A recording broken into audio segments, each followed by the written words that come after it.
All right. You're too tall. Hey guys.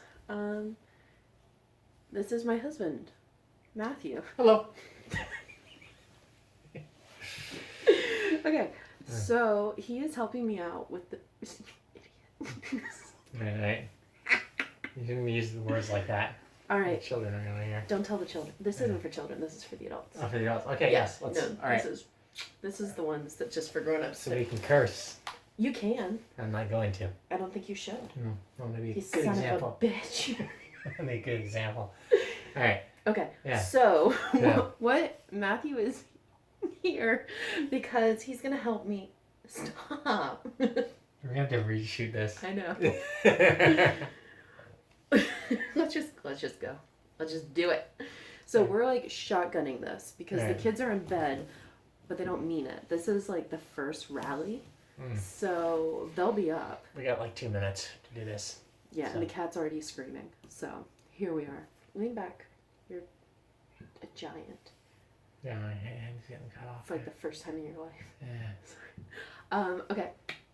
So the reason he's here, other than that he pays the bills, is that I wanted to practice reality testing with you guys. It's something, or model it, basically. It's something that we do all the time. I will get really freaked out about stuff, so a lot of times I'll do with Matthew, but I also do it with like friends. I'll say like, hey, I'm feeling really stressed out about this.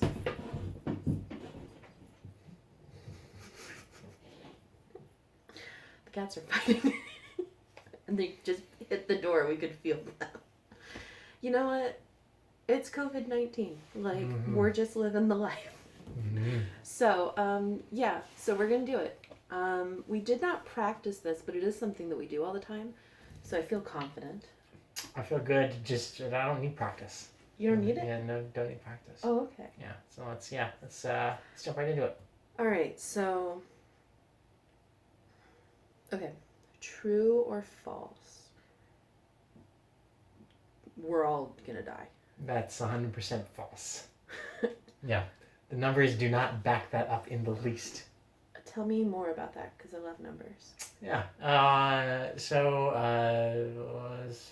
For this real talk, the indication is that as long as people maintain social distancing, physical distancing, whatever you want to call it, that among able-bodied adults, people under the age of 60, and this includes children. Children are actually even a better picture, is that you don't really have, among people that get infected, more than about 1% of people that might have serious complications to it.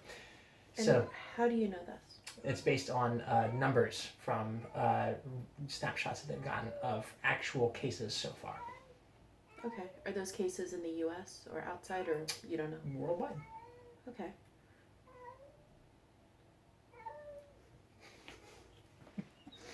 All right.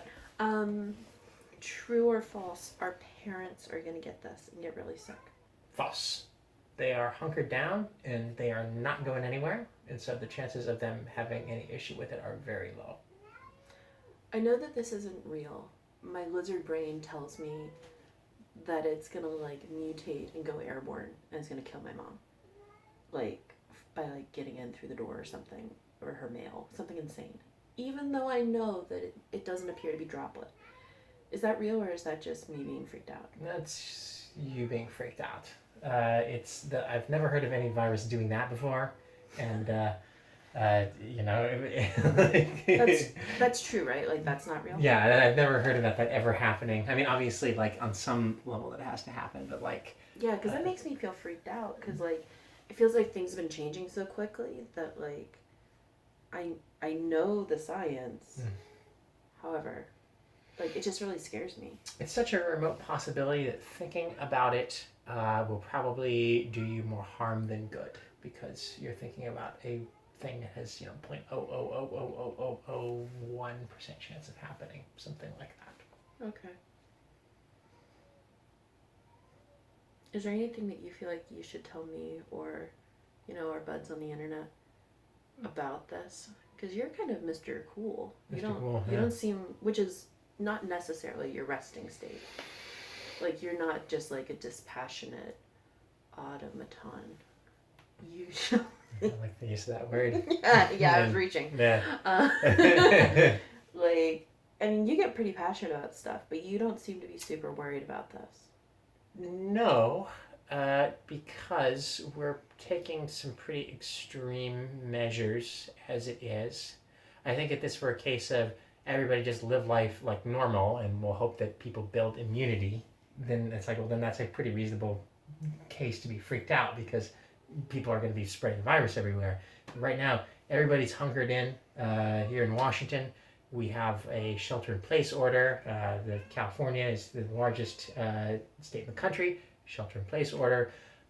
Many other states have that now as well. New York, I believe, that they've had that for a couple days. So the large chunks of population where this can actually spread are all staying inside. And so the odds of that becoming a worry are really low. And especially here in Washington, I was just looking at this, that they have a graph that shows what the rough exponential curve, like this is viruses spread themselves through basically an exponential growth model. So you can compare what an exponential growth line looks like, and then you can watch where different states, different countries are. Washington's is actually one of the lowest of all U.S. states. And so we have very, very, very... Oh, say that again, because I don't think I knew that. I want to hear it, listening thoughtfully. Our growth rate is significantly below that of the typical exponential curve. Why is that? Because we're controlling it effectively. And some of that may not be within our control. For example, New York had a line that was very much up there. It was like significantly above that curve, so they are not doing very well, even though they're obviously practicing very strict measures. But they're more densely populated. Much more densely populated. Yeah, we exactly. have the mountain range in the middle of the state. Yeah, exactly. And so, in general, a lot of that, the whole country's pretty open. And so I think I would not really bet, it's like there's a couple pockets in the West Coast that have some pretty high density, LA, San Francisco, Seattle, Portland. But other than that, it's like there's a lot of open space in between, right? So that's not really great for viruses traveling. If I can interrupt you, would you talk about why it moves so much faster in Italy than it has in the U.S. with the open spaces and stuff? Because I think that's very interesting. Oh, it's kind of the same idea, just scaled up, right? Because they, there's really only relatively small chunks of Italy are still quite rural. Most of it, especially in the northern part, which is where this has been the worst, it's really heavily urbanized. And so you don't really have long stretches where there aren't people. And so virtually every urban area touches everything else, and everything spreads really effectively. And so I am not an infectious disease expert, and so I cannot. You're not? And surprisingly, no. However, that is my combination of what I have heard and what I can surmise from knowing a little bit about the geography there. So, whereas in the U.S. there's huge amounts of wide open spaces. Correct. In the middle. And even like when we drive from Seattle to go down to visit your family in Central California, I mean, we'll go for like an hour or two and there's nothing. Like there aren't even gas stations. So it's making it harder to transmit. Yeah. It's like you have to basically intentionally move between one area to the other for there to be a real risk, right? That somebody that is infected will move between one city to the other. You see the cat is literally jiggling our door handle. He clever girls. He like raptors the door. Yeah. And he'll open it. The only thing stopping him is our bodies. And he hears us in here, so he wants to be in here. He's been fed. He just wants to be with us. Wants to mess up our day. He wants to love you. Love on us. So, yeah, that's the rub with just about everything that I know as far as COVID-19 goes. Considering this is the first take we've done of this, like this was not practice. It's kind of like we're Muppets. And I'm like the floppy one. You're Miss Piggy. I'll be Miss Piggy. I'm Kermit. No, you're Sam the Eagle. Sam the don't delude yourself. You're no Kermit the Frog. It's easy being green. Oh God. All right. So that's how you reality test. Disclaimers: that will not work with someone who is hysterical, with someone who doesn't read. Does not work on illiterate people. No, that's not fair. Illiterate people can be very bright. Think about Dolly Parton's father. When you said somebody that doesn't read. You West Coast son of a bitch. You literally said people that don't read. People who don't read fact-checked articles. I meant if you just cruise Facebook, just looking for trash. Those are not the people to reality test with. This isn't this isn't about literacy. That's a very privileged statement. I'm sorry to make an ableist statement. God. All right. So, those are the people you can't do this with. I first started doing reality testing with my therapist. That's a choice person if you have one. But I also will do this with my friends. And a lot of times I will start out the sentence telling them what they need to know. This is not the time to be vague. This is not the time to, if that's what you want, if you want to have facts that are calming. If facts are calming to you, they're very calming to me, not to everybody. But if you want that, don't go in and just be hey, everything's fine, right? There's no basis there. The person doesn't know what you're asking for. Another way to have done this is if I say, hey, I want you to know, going into this, I'm terrified that my mom is going to catch the flu and die. So what I want to do is talk to you about if that's true. I know it's not. Jeez. Perfect. But I'm really worried. Jesus. I'm getting texts as we're doing this. Yeah. So, yeah, you just want to be really thoughtful about who you do this with because you don't want to amp yourself up more if you don't have to. I need to wrangle our children here in a minute. I know. You want to do compliments?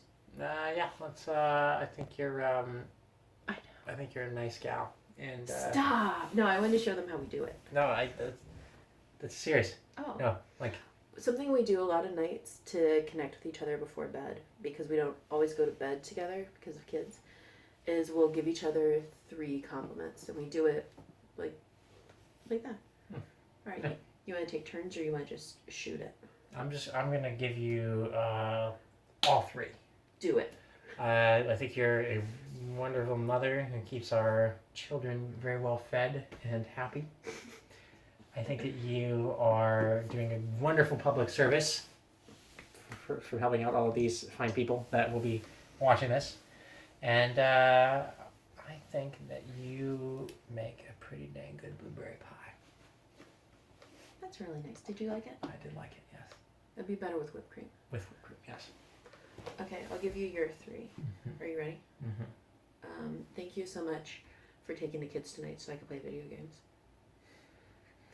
It was awesome. I was so done. Number 2, thanks for going into the office and making money so that we can buy video games. You're welcome. And they're different every time. You gotta think about it. They gotta come from your heart. Number 3, thank you for going to get that child. That's really kind of you. You're welcome. It's part of being a dad. You wanna make out? We'll save that for the director's cut. All right, cool. I love you. All right, so I love you too. So that is our guest, Matthew BK, with me, Stephanie BK. And I hope that you got something out of it. If you have anything else that you want to ask us about, or ask how to do, whatever. Too weird. Let us know. Thanks. Take care, and I'll talk to you soon. Bye.